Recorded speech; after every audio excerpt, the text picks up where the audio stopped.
मेरा जन्म सृष्टि के निर्माण के साथ हुआ है। मैं पिछले युग में था, इस युग में हूं और आने वाले सभी युगों में रहूंगा। अनंत काल से पृथ्वी पर राज करने के लिए लड़ाइयां जारी रहती है। ये जो कथा सुनाने जा रहा हूं, इसकी घटना मेरे आंखों के सामने घटी थी। हुंड नामक असुर ब्रह्मदेव से वरदान मांगने के लिए पर्वत पर कठोर तप कर रहा था। ओम ब्रह्मदेवाय नमः। ओम ब्रह्मदेवाय नमः। ओम ब्रह्मदेवाय नमः। ओम ब्रह्मदेवाय नमः। मैं तुम्हारे कठोर तपस्या से अत्यंत प्रसन्न हूं। आंखें खोलो हूं, आंखें खोलो। मैं तुम्हारे समक्ष प्रकट हुआ हूं।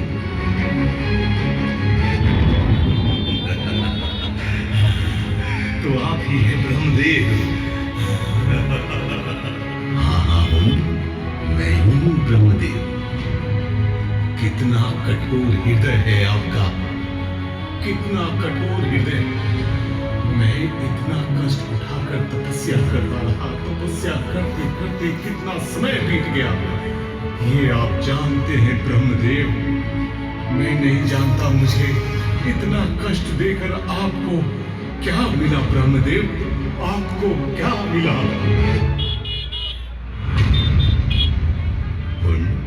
तपस्या जितनी लंबी और कठोर होती है, वरदान उतना ही उत्तम मिलता है। तो ठीक है, मुझे अमरता का वरदान दीजिए। नहीं हुन, ये अमरता का वरदान मैं नहीं दे सकता। कुछ और वरदान मांगो। तो ठीक है, मुझे तीनों लोकों का राज्य दे दीजिए और एक ऐसा अतुल्य बल दीजिए जिससे मैं किसी से प्रतिशोध का बदला ले सकूं। तथास्तु। हुंडासुर वरदान पाकर तीनों लोगों पर घोर तबाही मचाने लगा। एक बार पार्वती की पुत्री अशोक सुंदरी पर्वत पर टहल रही थी। तभी हुंड की नजर उस सुंदरी पर पड़ी।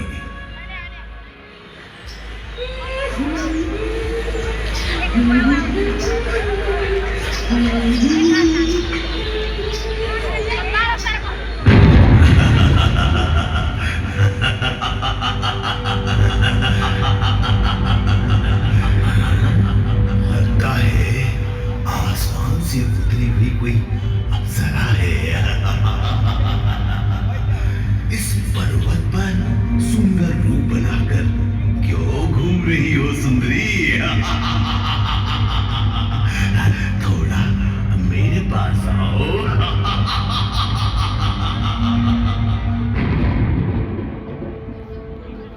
तुम कौन होते हो, मुझे अपने पास बुलाने वाला?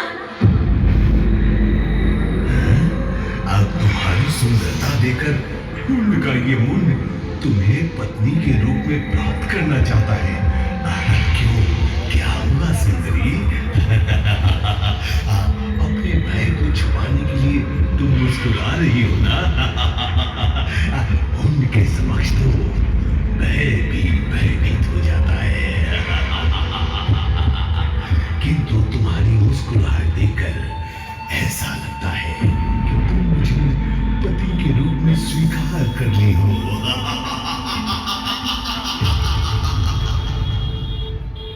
ये दुस्साहस फिर मत करना हुंड। नारी अगर मुस्कुरा दे तो इसका अर्थ दुर्बलता नहीं, निर्भय और सबल होना है। ये नारी तुम्हें चेतावनी दे रही है। तुम कुछ भी कर लो, पर तुम मुझे अपनी पत्नी नहीं बना सकोगे। नहीं, ऐसा नहीं हो सकता। जहां हुंड है, वहां सब कुछ संभव है। आओ, जल्द मेरे पास आओ। अरे मूर्ख, मैं जगत जननी मां पार्वती की पुत्री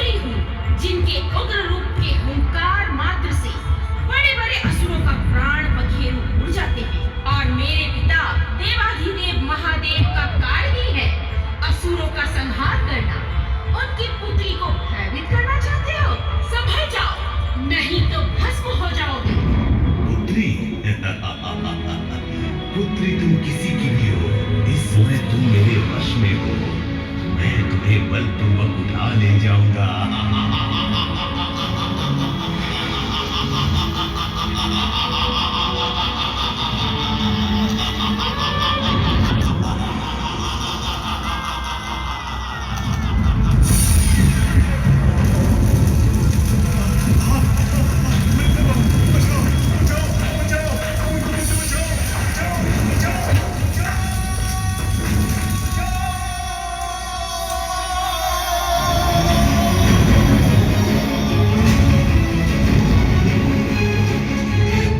असुर सेनाओं, हुंड का आदेश है, पृथ्वी पर जितनी भी स्त्री अथवा पुरुष मिले उसे मार काट कर तबाही मचा दो।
ये 10 भुजा वाली स्त्री कौन है? मैं तुम्हारी गाय बनकर आई हूँ गुंड। संभल जा, लौट जा। ओह, तो तुम 10 भुजा दिखाकर मुझे डराना चाहती हो?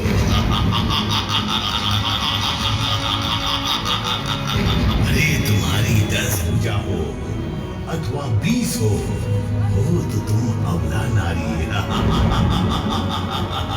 मैं डरने वाला नहीं। शायद तुम्हें ज्ञात नहीं, उनके भय से देवता मानव मृत्यु भी पलायन कर चुके हैं।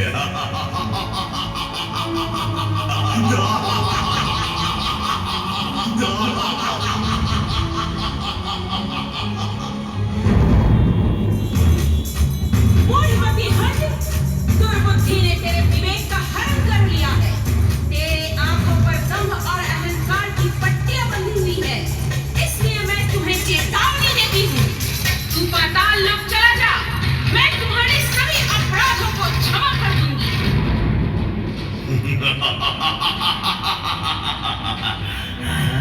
क्षमा?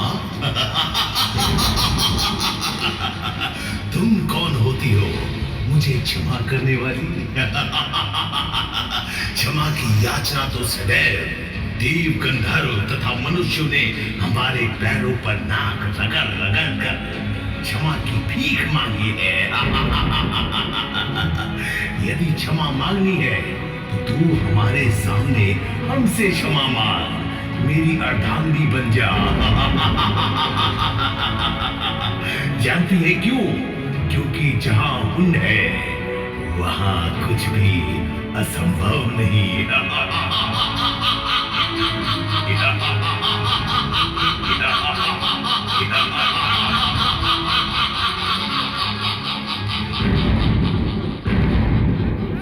अरे दुष्ट, अपने भुजाओं पर गर्व और घमंड करता है।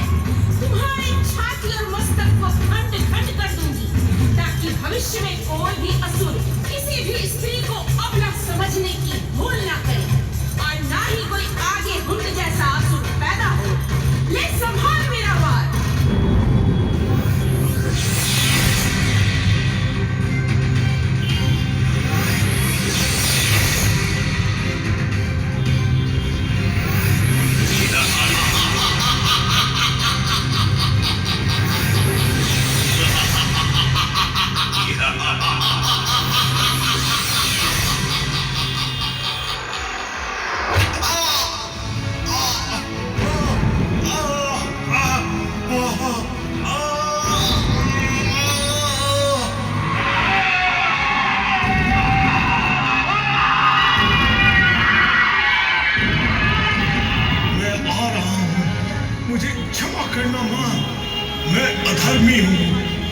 पापी हूँ, नीच हूँ। मुझे मुझे आवागमन से मुक्ति देना माँ। हाँ, जय माँ, जय माँ, जय माँ।